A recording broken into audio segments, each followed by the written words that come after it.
Hey, how's it going? Well, John Clark, what I've been up to today, dropped some saws off out of Walker's, picked up some more, found this little golden gem in the junk pile, and just had a good day. Took my dog for a walk with my friend's dog. Well, not really a walk. We were in like a tennis court and played with him with a ball. That was fun. So yeah, back home now. Got this 353 that is basically like brand new, even though it's a 2005. You look at the piston wear on the intake side, it's like still got the machine marks from the factory. It's got scoring on the exhaust side, right in the corner where it doesn't cool very good on the far exhaust part. Barely any carbon on top of the piston. No marks in the side cover here. You know, on the crankcase, on the chain catcher, nothing. This thing's barely been used. Someone just obviously ran old gas in it and probably a dull chain. And yes, the chain was dull. I did check that out. I took the bar and chain off. It's a 20-inch 325.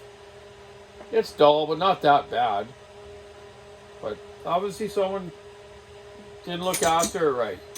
Some of the problems with these series of saws is they had the unlimited ignition on them. And that's where, you know, some of us think that, hey, that's what you want to run and set the carburetor right, and hopefully the saw is tuned right and the chains are sharp, and you won't have a problem like that with scoring them or blowing them up. The newer saws that have like the unlimited or the limited coils, this is off a 5 or 390, I should say, at 13,000. Okay, some of these saws that were the 346 version had the black coils that you could rev to wherever you wanted it to, and that's the problem with some people that don't understand how to run a saw. They can blow them up.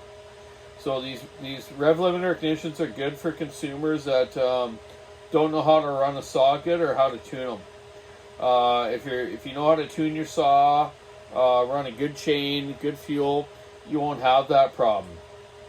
So yeah, John Clark, that's what I'm up to today. I found this 353 in the boneyard at Walker's. It was all complete, and obviously the muffler was loose, so I knew obviously it probably had a scored piston, and that's why they're throwing it out, which is a shame, because I could really fix this saw with a new piston and fix the transfer on the cylinder. It's not that bad. I bet you I could. But I am going to turn this saw into a 346 with the 50cc cylinder version for my friend Ben, and then I'm going to do another one for myself. This one here is so clean and so nice. A new cylinder kit now is $300 retail. That's a little better than a couple still ones I've checked lately that are $599 retail. Everything's gone up so much in price.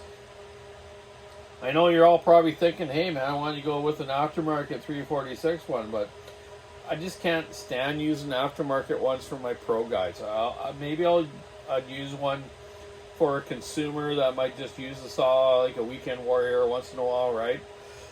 But I won't do that for a professional. So I ordered 2 of those cylinders.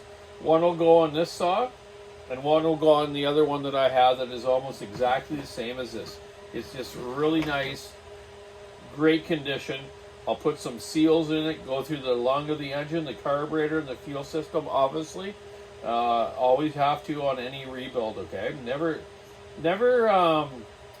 think that all that stuff's okay.